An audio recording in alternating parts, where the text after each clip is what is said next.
selalu berusaha menyimpan sesuatu yang bisa membawa manfaat, baik untuk dirinya, untuk anak cucunya, maupun untuk keluarganya, untuk masa kini dan masa depannya. Kadang simpanan itu berbentuk uang, kadang berupa tanah, lain saat berbentuk pabrik, dan lain sebagainya. Sementara masa depan yang paling pasti adalah akhirat.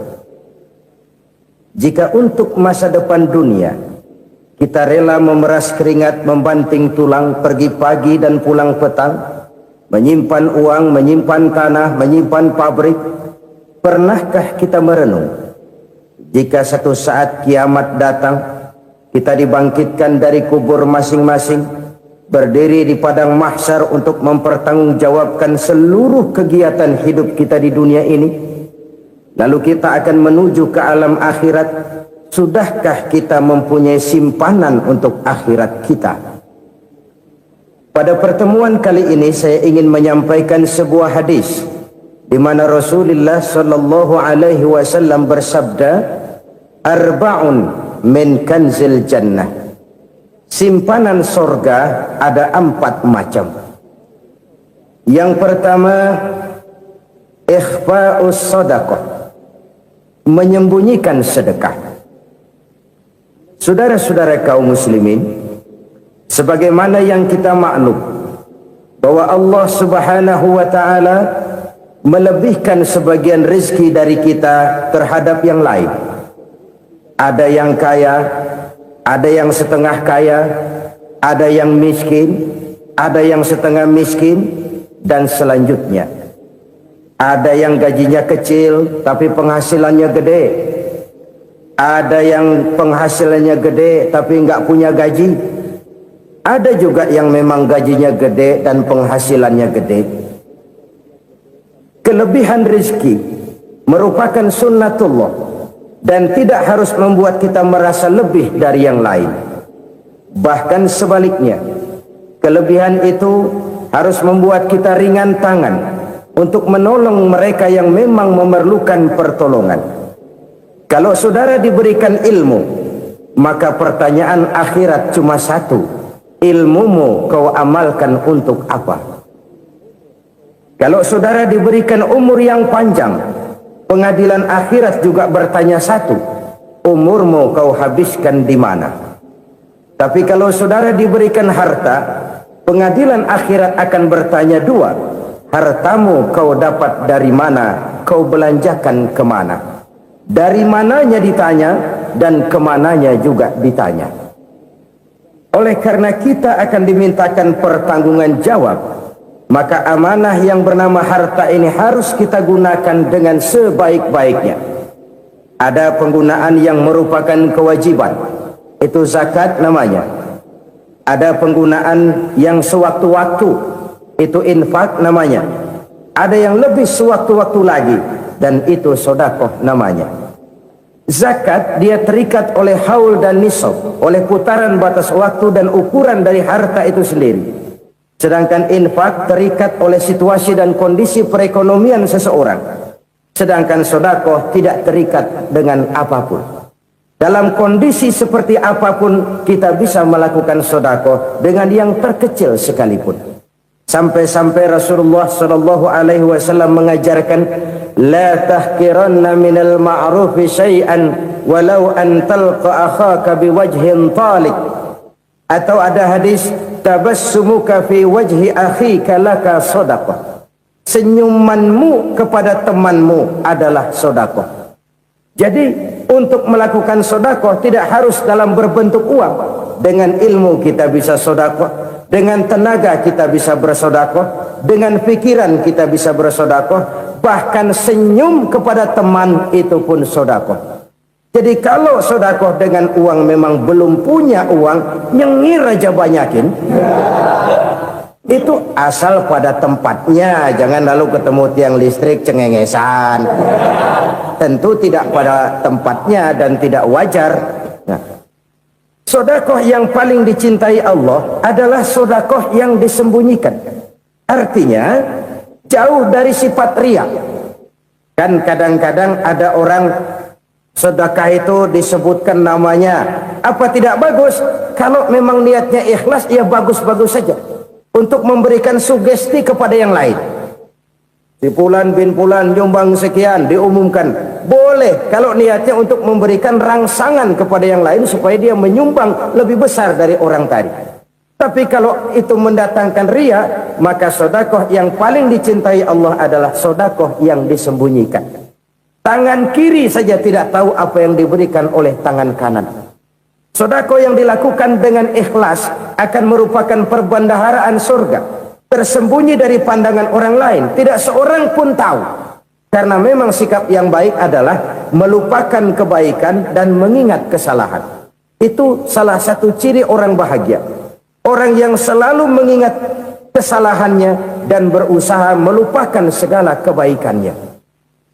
Kalau dia akan berada kebaikan, dia tidak bisa ikut, dia merasa rugi karena dia merasa belum pernah berbuat baik.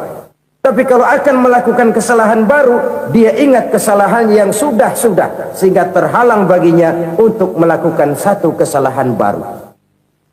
Demikianlah saudara-saudara, bahwa Allah melebihkan rizki sebagian kita dari yang lain, agar terjadi tolong-menolong dalam kehidupan ini. Jadi kesenjangan yang nature, kesenjangan yang alami, itu sunnatullah. Ada yang kaya, ada yang miskin, ada yang kelas menengah. Nah, kenapa lalu sekarang kita berusaha mengentaskan kemiskinan? Oleh karena adanya kesenjangan struktural. Kalau yang kaya bisa semakin kaya, kenapa yang miskin tidak bisa naik jadi ikut sedikit kaya? Sebab pada dasarnya Islam adalah agama yang sejak turunnya sudah berupaya memerangi kemiskinan. Bahkan dikatakan kemiskinan itu mendekatkan kepada kekufuran. Orang kalau miskin udah dekat banget sama kafir. Gampang menjadi kafir. Berapa banyak saudara-saudara kita yang oleh karena soal perut, oleh karena soal materi, terpaksa meninggalkan dan menanggalkan akidahnya. Menjual petunjuk yang diberikan Allah dengan kesenangan dunia yang cuma sebentar ini. Na'udzubillah, thumma na'udzubillah. Jadi makin kita sembunyikan satu sedekah, semakin banyak perbendaharaan kita di surga. Sedekah yang paling dicintai Allah adalah sedekah yang disembunyikan. Malahan ada seorang sufi, dia punya kebiasaan kalau pergi sholat Jumat dia bawa uang, itu uang dia taruh di bawah tikar masjid. Dia niat sedekah kepada siapa saja yang nemuin itu duit. Maksudnya apa? Supaya yang nemuin nggak tahu siapa yang punya duit. Demikian dia saking ingin menyembunyikan sedekahnya. Karena sifat riya itu bisa memakan amal kita sendiri. Riya itu termasuk menyebut-nyebut kebaikan kita. Orang yang suka nepuk dada, sedikit-sedikit ngitungnya kalau nggak gua. Tuh kalau nggak gua tuh. Tuh yang belas itu, kalau nggak gua, kalau nggak gua. Iya, kalau nggak lu kenapa emang? Orang yang suka menepuk jasa, tuh biasanya memang begitu, saudara-saudara. Kalau perang lagi berkecamuk, orang nggak sempat ngaku jadi pahlawan. Tapi begitu perang selesai, yang kagak kenal bedil ngaku pahlawan, mas. Itu sesuatu yang biasa. Oleh karenanya, orang-orang yang ikhlas dalam bersedekah, disembunyikannya sedekah itu Allah cinta betul.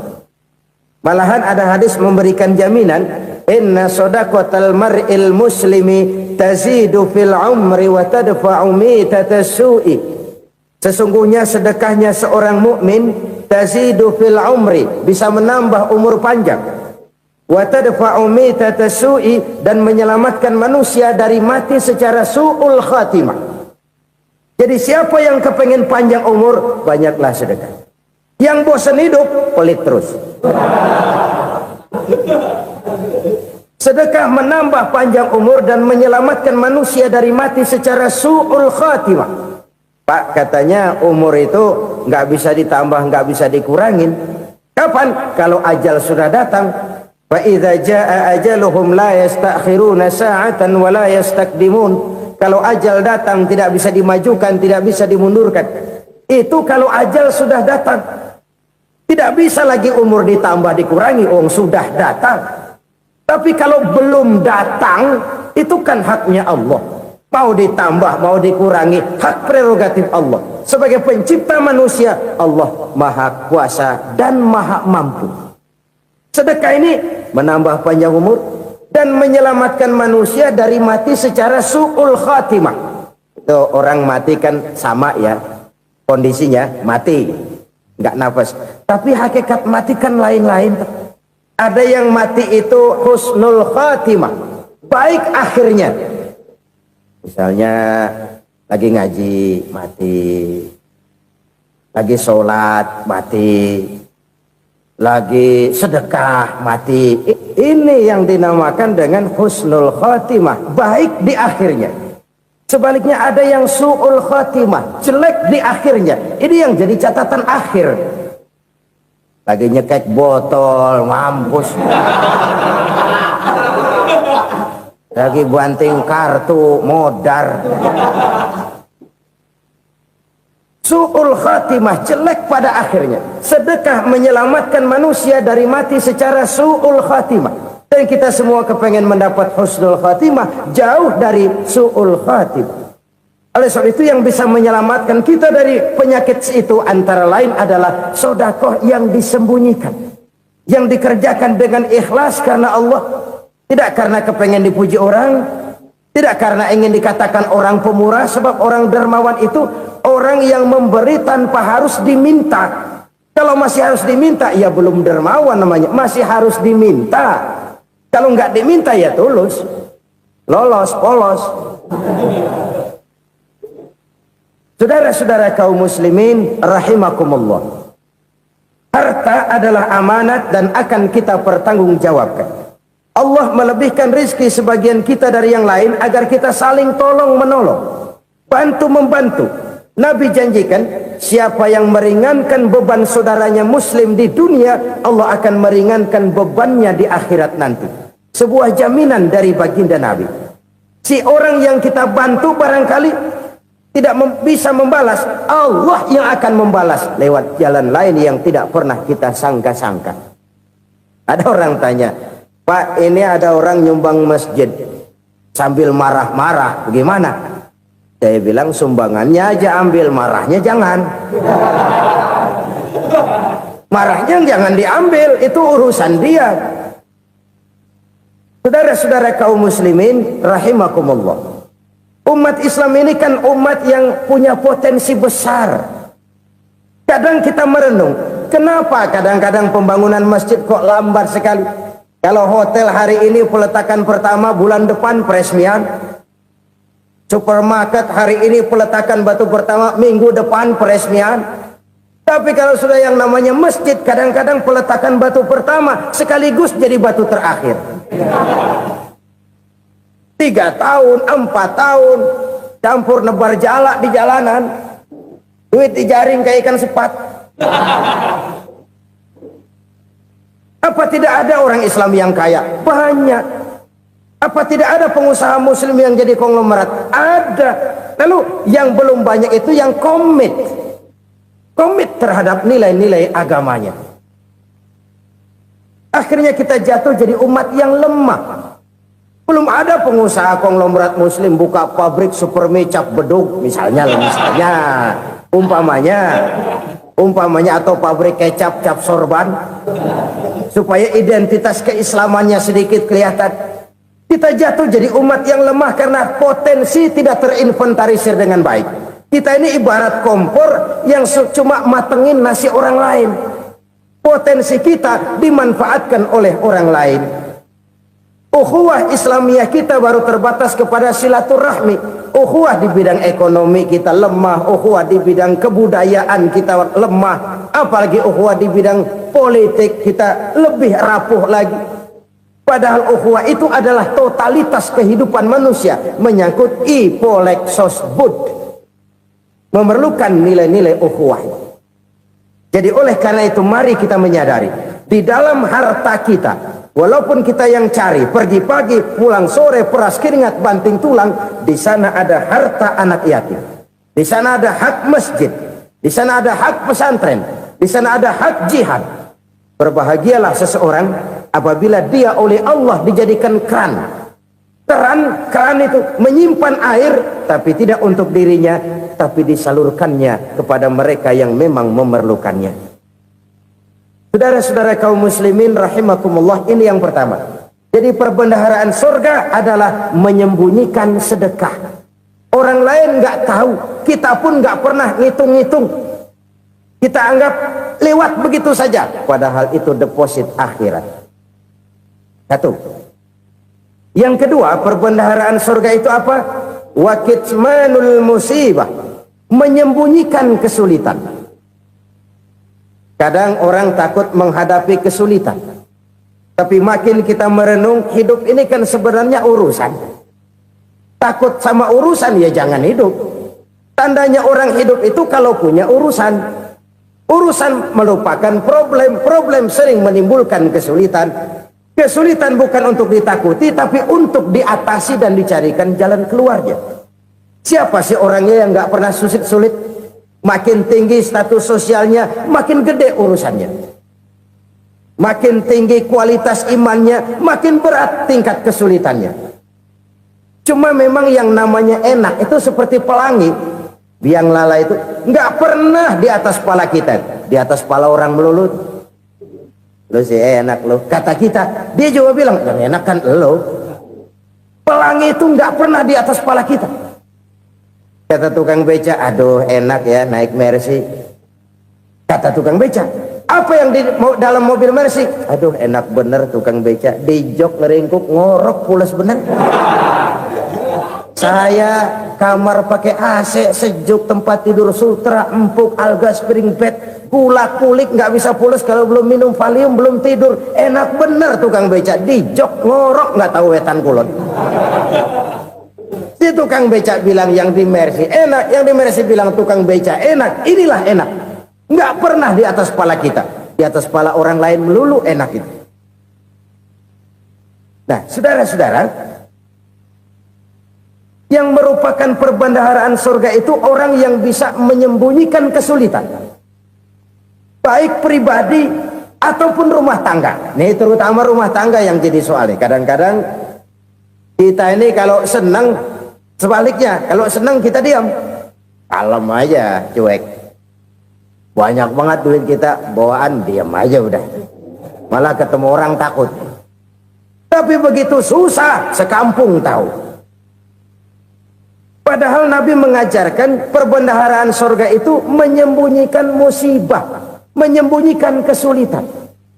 Kalau enak, cerita sama orang-orang. Kalau nggak enak, rasain sendiri, tekan sendiri, atasin sendiri.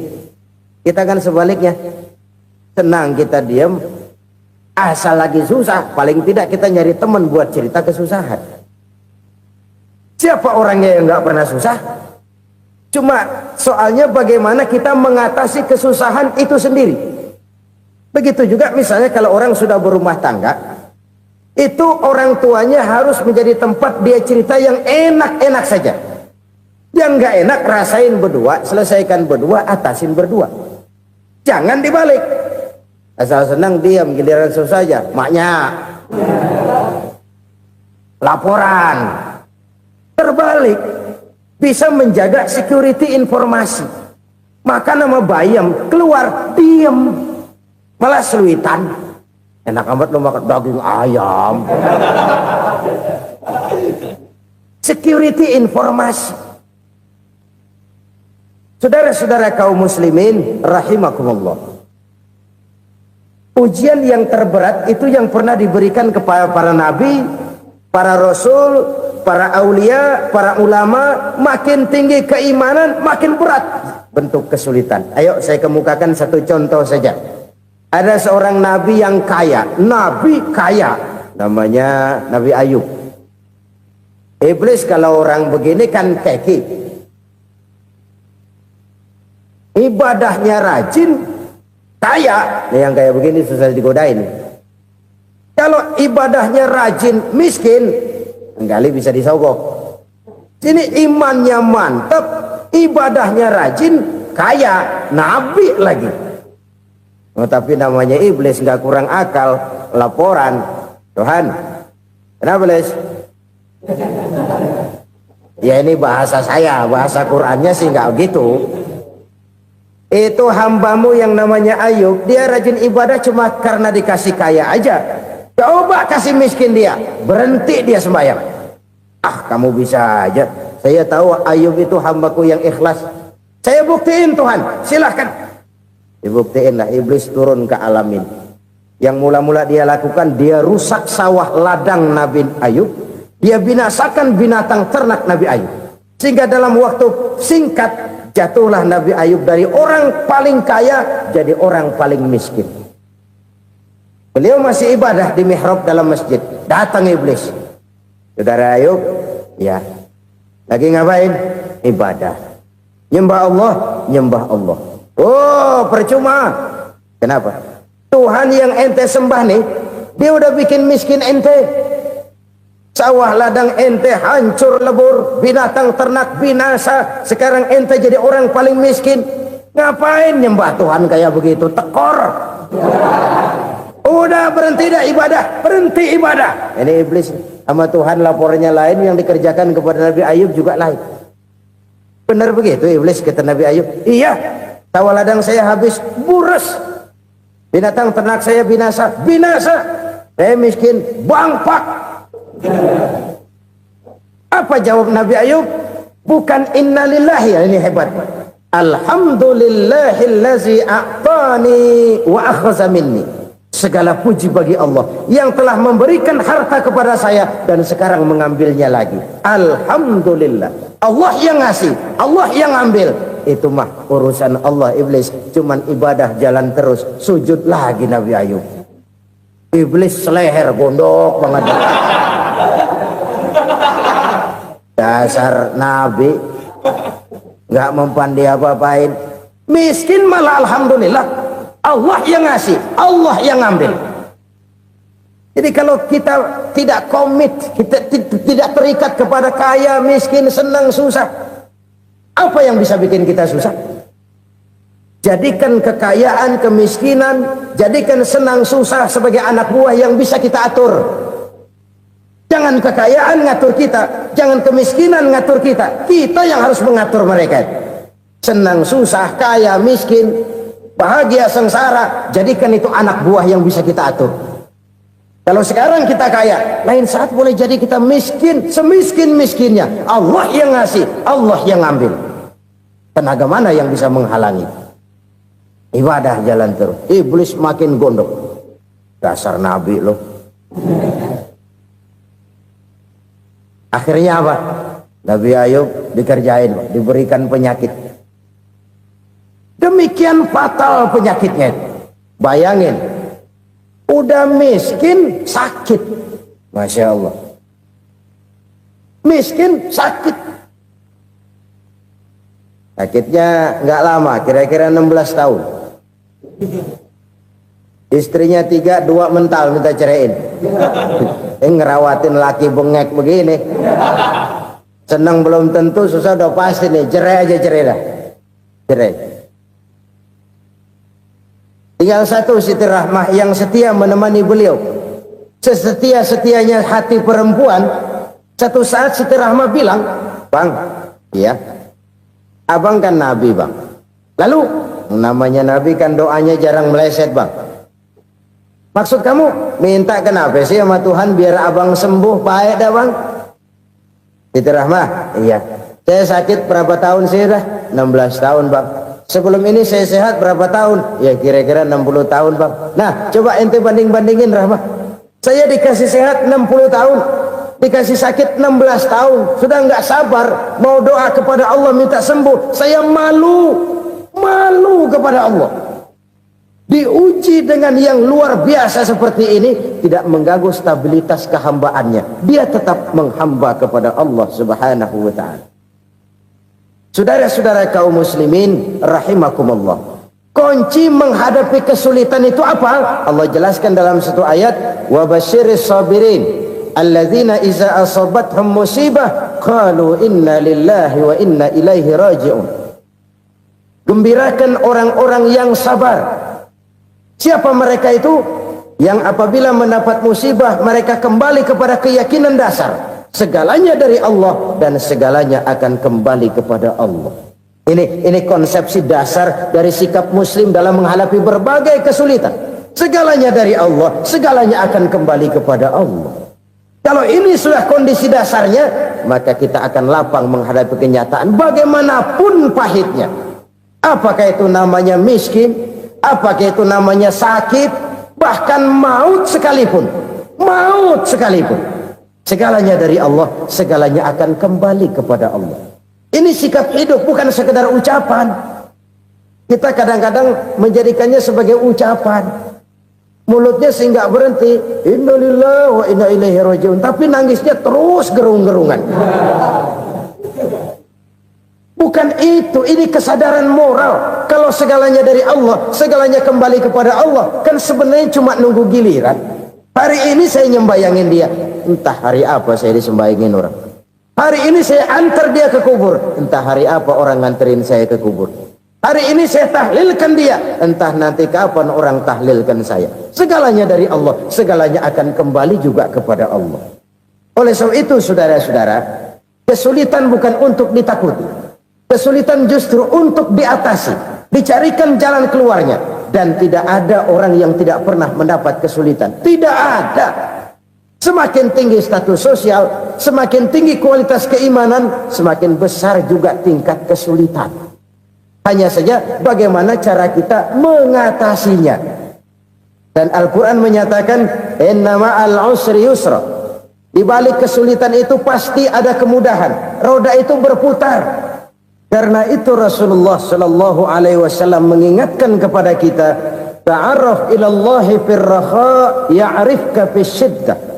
Ingatlah kepada Allah di waktu kamu senang, supaya Allah ingat kepada kamu di waktu kamu susah. Kalau waktu senang kita ingat kepada Allah, kita susah, Allah tidak akan meninggalkan kita. Tapi kalau waktu senang kita jauh dari Allah, sujud tidak sempat, dengan masjid jauh, ketika senang kita lupakan Allah. Nanti begitu kita susah, Allah lupakan kita. Dan itu menyakitkan. Oleh karena itu orang-orang tua kita dulu bilang, kalau lagi sehat ingat-ingat lu bakal sakit nanti. Kalau lagi kaya ingat-ingat satu saat kita bakal jatuh miskin. Bahkan kalau lagi muda ingat-ingat kita bakal tua. Dan yang terpenting, kalau lagi hidup ingat-ingat kita bakal mati. Saudara-saudara kaum muslimin rahimakumullah. Jadi yang kedua yang merupakan perbendaharaan surga, menyembunyikan musibah. Saudara-saudara kaum muslimin rahimakumullah. Hal ketiga yang merupakan perbendaharaan surga adalah wasilatur rahmi. Orang yang suka bersilaturahmi. Sebagaimana yang kita maklum bahwa manusia adalah makhluk yang disebut zon politika. Makhluk sosial yang tidak mungkin hidup sendiri-sendiri. Betapa dan siapapun kita memerlukan orang lain.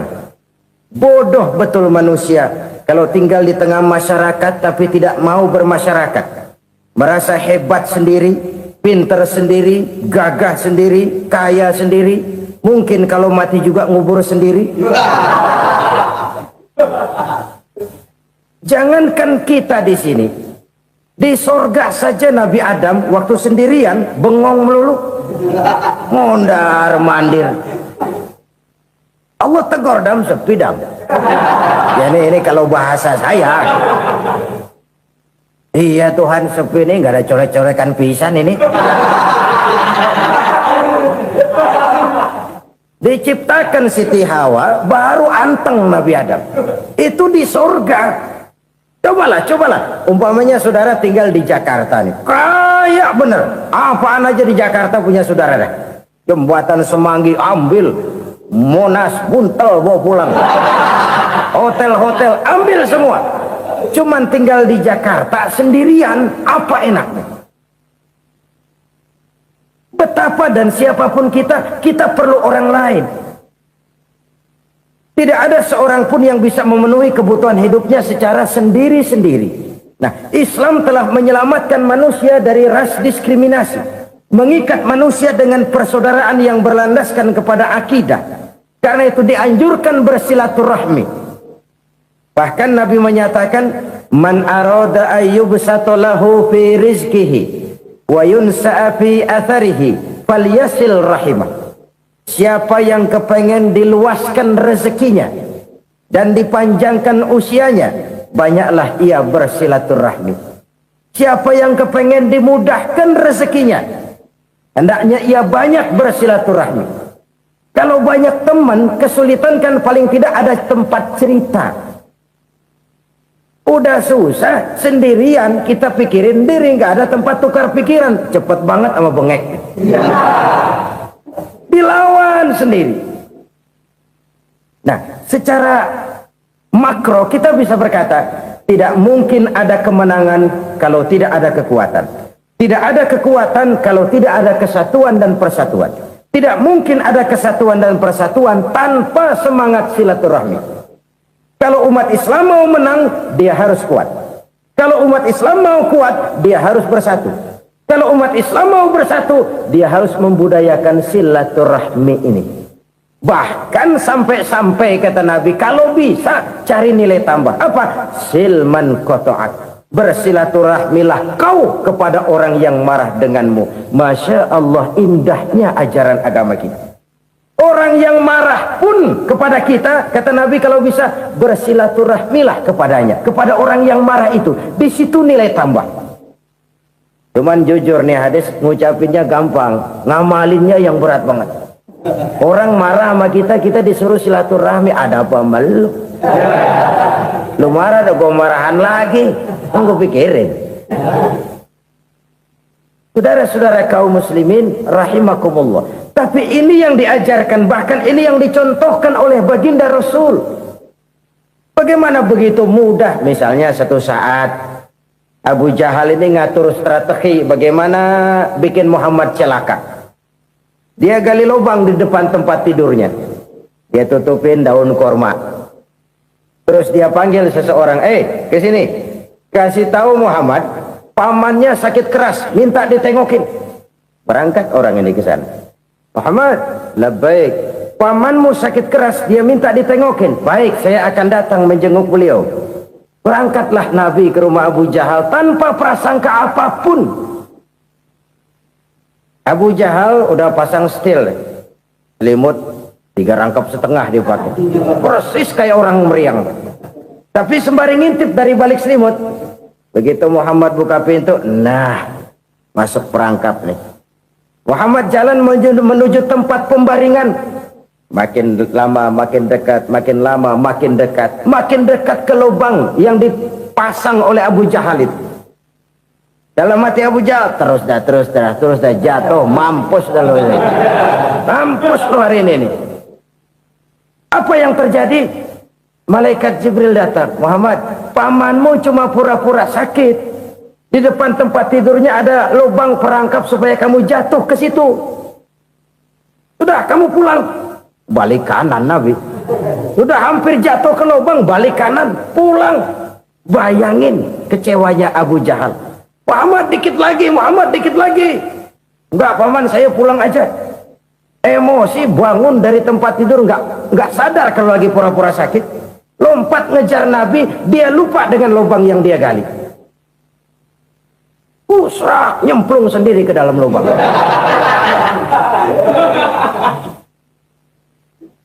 Nabi terus berlalu. Ini terjadi keanehan. Jatuh ke lubang yang dia gali itu sebenarnya nggak terlalu dalam ya, antara 3-4 meteran lah. Tolong, saya jatuh ke lubang ini. Datanglah pelayan-pelayannya itu. Angkat saya dari sini. Oh, yang ngulurin tambang. Satu gulung, belum juga nyampe itu tambang. Kurang, beli lagi ke warung. Sambung, ulur lagi, nggak juga bisa sampai. Wah, ini kerjaan Muhammad ini. Tolong, siapa salah seorang kamu ke rumah Muhammad, kasih tahu encangnya kecebur. Minta ditolongin. Sampaikan kepada Rasul. Kenapa? Pamanmu jatuh ke lubang, Muhammad minta tolong diangkatin. Tambang udah nyambung-nyambung nggak nyampe juga. Ya, nanti saya datang, saya tolong. Coba. Nyata-nyata orang berniat jahat mau mencelakakan dia. Datang dia menolong. Ini yang disebut air tuba dibalas air susu ya ini. Bukan sebaliknya. Air tuba dibalas air susu. Paman, kecebur ya? Iya Muhammad, tolongin pegang tangan saya. Nabi ulurkan tangannya, nyampe. Dipegang oleh Abu Jahal, diangkat ke atas. Sampai atas, apa kata Abu Jahal? Sihirmu memang hebat Muhammad.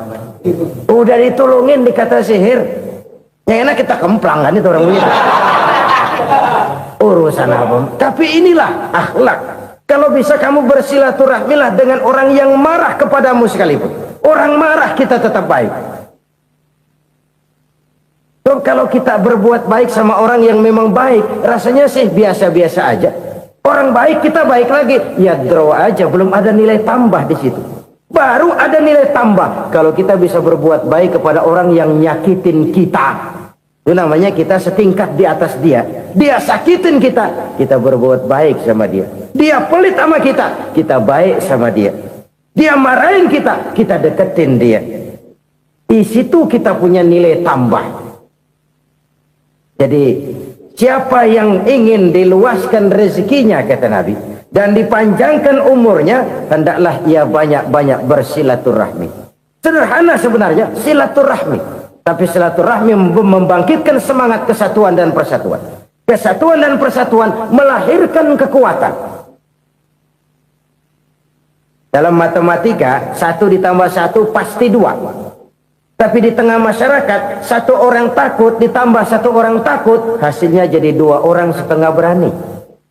Kenapa setengah berani? Karena udah berdua. Tadi pan takut sendirian, kalau dia kumpul turu-turu takut lah jadi berani. Kita yang lemah, kita yang tidak berdaya, kita yang miskin, kalau mau kompak bersatu, apa yang nggak bisa kita kerjain? Apalagi tinggal di kota besar, pilihan cuma 2, bertahan atau minggir. Bertahan atau minggir.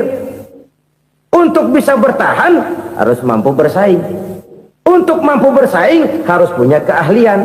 Keahlian harus ditunjang dengan pendidikan, ditambah oleh kekompakan sebagai umat. Udah miskin mencar mulu, orang injak kita.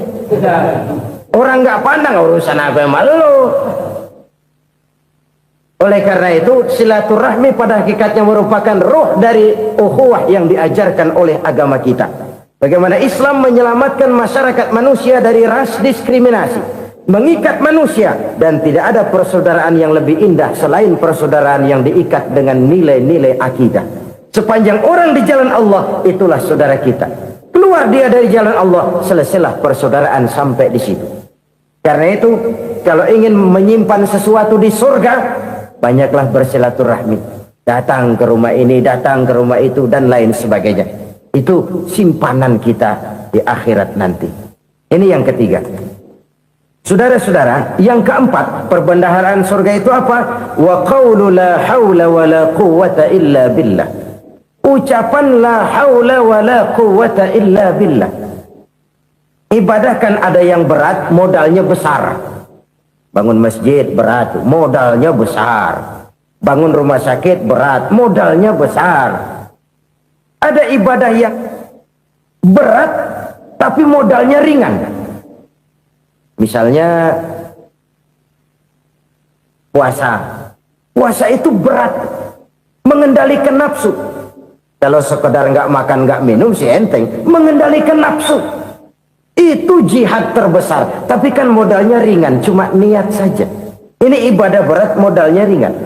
Ada ibadah yang ringan, modalnya juga enteng, seperti termasuk ucapan la haula wa la quwwata illa billah. Tanpa sadar, la haula wa la quwwata illa billah, nyelengin tuh di surga.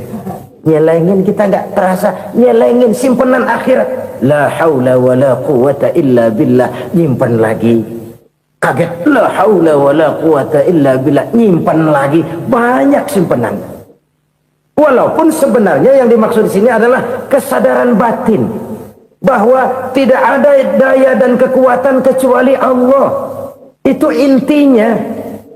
Kita memulai pekerjaan disunahkan baca bismillah, kan begitu. Apa itu? Kesadaran moral Bahwa ini saya bisa kerjakan. Saya kerjakan ini dengan menyebut nama Allah. Kenapa? Kalau Allah tidak memberikan daya dan kekuatan, mana mampu saya kerjakan ini. Maka saya kerjakan ini dengan menyebut nama Allah. Bismillah. Kesadaran moral. Manusia hanya wajib berusaha, tapi nggak pernah wajib berhasil. Banyak hal-hal yang kalau kita renungkan secara rasio nggak mungkin, tapi jadi kenyataan. La haula wala quwata illa billah. Tidak ada daya dan kekuatan kecuali bagi Allah semata-mata. Kesadaran moral akan kelemahan dan keterbatasan makhluk bernama manusia. Kadang kita kagum dengan otak, tapi kita sering lupa sama yang bikin otak. Padahal bagaimanapun hebatnya otak, yang bikin otak pasti lebih hebat dari otak. Nggak percaya, silahkan otak-otakan. Inilah kecenderungan. Kita kagum dengan pesawat-pesawat mutakhir, bukan main, besi gede banget terbang itu. Alangkah hebatnya. Lalu apa yang bikin otak tidak lebih hebat dari itu semua? Kita puji laut, apa yang bikin laut tidak lebih hebat dari laut itu? La haula wala quwata illa billah. Tidak ada daya dan kekuatan kecuali Allah. Apa yang bisa kita lakukan kalau tidak karena daya dan kemampuan yang diberikan oleh Allah kepada kita? Lahirlah sikap tawadu, rendah hati, tidak melonjak menjadi angkuh dan sombong, sadar akan kelemahan dan keterbatasan diri sebagai makhluk yang diciptakan oleh Allah Subhanahu wa taala. Jadi satu sisi ini ucapan yang berpahala, la haula, jadi wiridan. Pada sisi lain ini kesadaran moral, sikap mental, kesadaran batin bahwa yang punya daya dan kekuatan itu cuma Allah. Kita nggak pantas untuk sombong, sebab sombong itu pakaiannya Allah. Kita nggak sedang pakai pakaian Allah, kegedean. Dan makin kita renungi, makin terbentur. Apa sih yang bisa kita sombongin? Kita mau sombong apa? Kaya? Pintar? Itu kan semua relatif. Di atas langit masih ada langit lagi. Jadi oleh karenanya, marilah kita menyadari. Manusia hanya wajib berusaha, tapi tidak pernah wajib berhasil. Yang berusaha saja tidak wajib berhasil, apalagi yang tidak berusaha. Islam bukan agama orang pemalas yang selesai sholat lalu endelohom, enggelenggem ayem-ayem. Tapi Islam bukan agama orang sombong yang setelah berusaha lalu tidak memerlukan Allah. Kita bisa saja bikin proyeksi, tahun sekian kita bakal panen besar menurut perhitungan otak. Tapi ada kejadian lain. Apa? Tikus ngambek.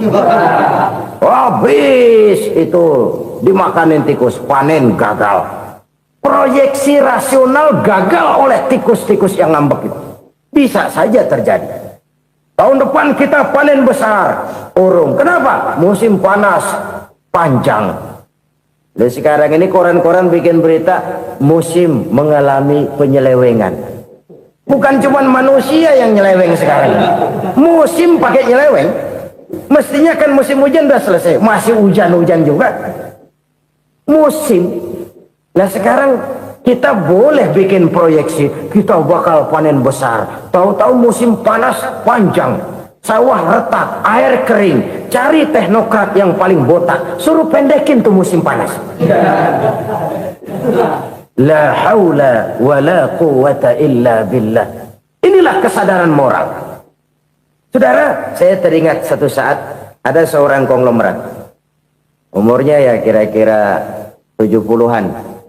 Satu saat dia ditanya oleh wartawan, "Pak, umur Bapak berapa sih?" "Ya paling 10 tahun." 10 tahun? 10 tahun? Anak Bapak berapa orang? Satu saja? Satu. Harta Bapak berapa? Ya paling-paling bangsa 7 juta kali. 7 juta? Iya. Pak, kenapa Bapak bohongi saya? Bapak punya buku biografi. Koran-koran, majalah-majalah banyak memuat cerita riwayat hidup Bapak. Saya tahu umur Bapak 70. Kenapa bilang cuma 7 tahun? Saya tahu anak Bapak 8. Kenapa cuma bilang 1? Saya tahu harta bapak miliaran, mungkin triliunan, pabrik di mana-mana, bank di mana-mana. Kenapa bilang uang bapak cuma 7 juta? Nah, kata si konglomerat tadi, kamu benar nak, kamu benar. Umur saya kalau jumlahnya memang 70 nak. Cuman ingat-ingat saya, baru 7 tahun terakhir ini saya sujud. Baru 7 tahun terakhir ini saya berusaha dekat dengan Allah. Saya laksanakan perintahnya, saya jauhi larangannya. 7 tahun inilah rasanya yang ada nilainya di hadapan Allah. Yang 63 tahun matong, kelabu, kelem umur gue. Habis untuk maksiat, untuk munkarat. Maka ketika ditanya tadi, umur saya 7 tahun itu. Oh begitu Pak. Oh iya. Lalu anak Pak, anak bapak kan 8. Kenapa bilang cuma 1? Nah, kalau jumlah hitungannya memang anak saya 8. Tapi dari 8 orang ini rasanya cuma 1 nih yang bakal jadi buah hati, belahan jantung, pelanjut cerita, penerus sejarah, bakal jadi anak soleh yang akan mendoakan saya. Cuma 1 rasanya anak saya ini yang bakal jadi buah hati saya, besar-besaran saya, yang akan mendoakan di kubur saya, yang akan mendoakan di akhirat saya. Yang 7 orang mana, Masya Allah, yang atu tenggeng, yang atu nyekek botol mulu, yang atu nggak karu-karuan. Makanya saya bilang 1 anak saya yang akan bisa mendoakan saya. Oh begitu Pak. Iya. Nah harta Pak, harta bapak kan triliunan, pabrik bapak di mana-mana, uang bapak hampir di tiap bank-bank besar. Kenapa bilang cuma 7 juta? Betul kau nak. Harta saya kalau jumlahnya memang miliaran, triliunan mungkin. Tapi yang saya ingat baru 7 juta tuh yang saya belanjakan di jalan Allah. Saya nyumbang masjid, saya santuni yatim piatu, saya bantu pembangunan pesantren, saya bantu pembangunan rumah sakit Islam. Itu yang akan saya bawa pulang ke akhirat, yang 7 juta itu. Yang triliunan itu nanti akan diperebutkan oleh anak-anak saya sebagai waris saya. Jadi harta saya 7 juta itu yang bakal nemenin saya di akhirat, yang akan saya bawa pulang jadi teman saya. Saudara-saudara kaum muslimin, jangan-jangan orang tua itu adalah kita-kita ini. Jangan-jangan kita-kita ini adalah orang tua itu. Jangan-jangan itu potret dari diri kita masing-masing. Dari sekian umur yang diberikan Allah, berapa tahun yang ada nilainya di hadapan Allah? Dari sekian anak-anak yang merupakan amanah, berapa yang akan mendoakan kita sebagai orang tuanya menjadi anak soleh? Dari sekian banyak harta yang diberikan Allah, berapa yang akan kita bawa pulang menghadapnya nanti, yang kita belanjakan di jalan Allah? Ini sebuah potret kehidupan.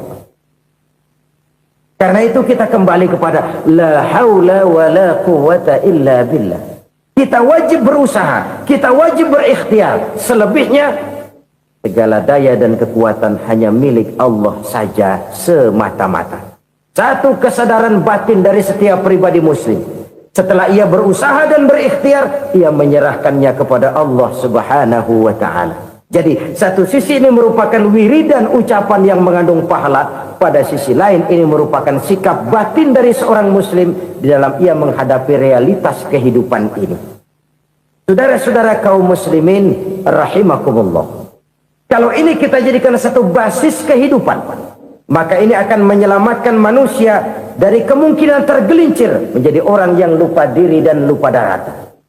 Sebab itu Imamul Ghazali berpesan, jadidis safinah fa innal bahra amiq, wa khuziz zad fa inna safara ba'id, wa khaffifil hamla fa innal hamla sadid.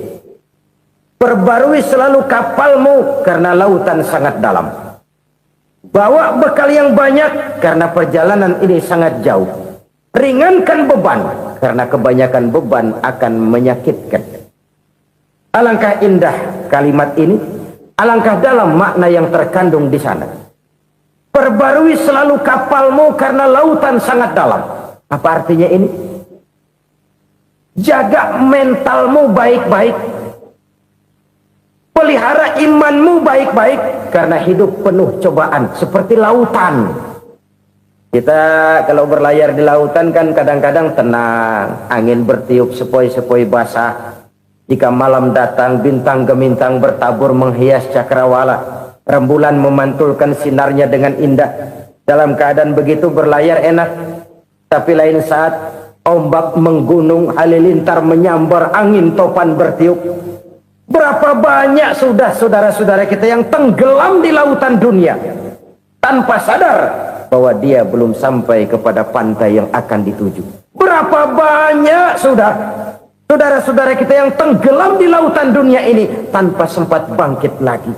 Dia menyangka sudah sampai kepada tujuannya. Hati-hati kapal jangan sampai bocor karena lautan sangat dalam. Iman ini jaga baik-baik karena hidup penuh dengan ujian. Wa khuzizat fa inna safar ba'id. Bawa bekal yang banyak karena perjalanan sangat jauh. Saudara mau ke Bandung, bawa duit. Saudara mau ke Surabaya, banyakan lagi duitnya. Saudara mau ke Mekah, gepokan, iketan tuh duit nggak lembaran lagi. Makin jauh perjalanan, makin banyak bekal yang harus kita bawa. Kalau saudara dari Jakarta mau ke Surabaya, kagak bawa duit berangkat juga, itu sih bukan berani namanya, nekat. Sampai Surabaya belum tentu, sengsara di jalan udah pasti. Kenapa? Nggak bawa bekal berangkat. Sama juga kita nih, misalnya belum sempat sembahyang, mati. Waduh, berani banget orang. Belum punya bekal, mati. Sengsara di jalan. Atau bekal tidak cukup. Dari Jakarta saudara mau ke Surabaya, bawa duit 500 perak. Paling jauh Cikampek nyampenya itu. Paling jauh itu. Antara jauhnya perjalanan dengan bekal yang saudara bawa tidak seimbang. Hidup ini perjalanan panjang. A walking tour. Dimulai dari alam arwah. Sebelum jasad diciptakan, roh diciptakan lebih dulu. Dari situ pindah ke alam rahim. Dari alam rahim pindah ke alam dunia. Dari alam dunia pindah ke alam barzah. Baru menuju akhirat. Satu perjalanan panjang. Kalau bekal tidak bawa, sengsara di jalan. Bawa bekal yang banyak karena perjalanan ini sangat jauh. Wa khaffifil hamla, ringankan beban karena beban itu cuma akan menyulitkan. Kalau bekal itu sih keperluan, tapi beban nggak kita perluin, cuma ngeberat-beratin. Apa ini beban? Dosa. Kecurangan, kebatilan, kezoliman, ketidakadilan, kesewenang-wenangan. Itu akan jadi beban kita di akhirat. Alangkah celakanya, perjalanan panjang, bekal tidak bawa, beban kelewat banyak. Alamat sengsara di jalan. Pahala tidak ada, dosa berlipat ganda. Na'udzubillah, summa na'udzubillah. Kalau kita rangkum nasihat Al-Ghazali dengan kisah si konglomerat tadi, kita akan mengambil kesimpulan. Pertama, bekal terbaik dalam menghadapi gejolak kehidupan ini tidak lain adalah iman. Yang kedua, pahala dan dosa. Dua hal kontroversial. Pahala adalah bekal, dosa adalah beban. Tapi kita sekarang kan tidak begitu terangsang kepada yang abstrak. Orang berlomba mencari yang konkret-konkret saja. Yang real. Kalau memang dosa, benjol dong. Kira-kira begitu. Kira-kira begitu. Persis orang Yahudi dulu. Orang Yahudi itu kan pernah minta kepada Nabi Musa. Ya Musa, lan nu'mina laka hatta narallaha jahrah. Musa, kami nggak bakal mau beriman kepada Allah kalau belum kami lihat Allah ada nongkrong di depan kami. Kalau memang Tuhan ada, taruh dong di depan kami. Mau yang konkret-konkret saja. Kalau memang dosa, benjol dong. Kalau memang pahala, berasa dong. Orang terangsang kepada yang real, yang konkret-konkret saja. Karena itu, untuk mengejar dosa, orang mau bayar. Tapi untuk mengejar pahala, walaupun tidak bayar, orang segan. Ini yang dikatakan oleh Nabi, kamu mengharapkan ke surga, tapi kamu berat melaksanakan sesuatu yang bisa membawa kamu ke surga. Kamu ingin jauh dari neraka, tapi tiap saat kamu lakukan perbuatan-perbuatan yang justru menjerumuskan kamu ke neraka. Idda'aitum an-najata minan nar wa ramaitum fiha anfusakum. Kamu ingin selamat dari neraka, tapi kamu lemparkan diri kamu ke neraka. Kamu ingin masuk surga, tapi berat sekali kamu melakukan perbuatan-perbuatan yang bisa menyampaikan kamu di surga. Saudara-saudara kaum muslimin rahimakumullah. Jadi hal keempat yang merupakan perbendaharaan surga adalah la haula wa la quwata illa billah. Satu sisi ini merupakan ucapan yang memperberat timbangan akhirat. Pada sisi lain ini merupakan sikap hidup seorang muslim. Kesadaran batin yang sangat dalam bahwa tidak ada daya dan kekuatan kecuali Allah. Dan itu kita simbolkan pada saat memulai pekerjaan dengan Bismillah, dengan menyebut nama Allah. Satu kesadaran moral, saya hanya bisa melakukan ini karena diberikan daya dan kekuatan oleh Allah. Lahirlah sikap tawadu, rendah hati, tidak melonjak menjadi angkuh dan sombong. Saudara-saudara, sampai sini dulu jumpa kita kali ini. Semoga 4 perbendaharaan surga ini dapat kita lakukan, yang kelak akan merupakan bekal kita di kemudian hari nanti. Amin ya rabbal alamin. Terima kasih atas segala perhatian, mohon maaf atas segala kekurangan. Usikum wa iyaya bitaqwallah. Wassalamualaikum warahmatullahi wabarakatuh. Waalaikumsalam.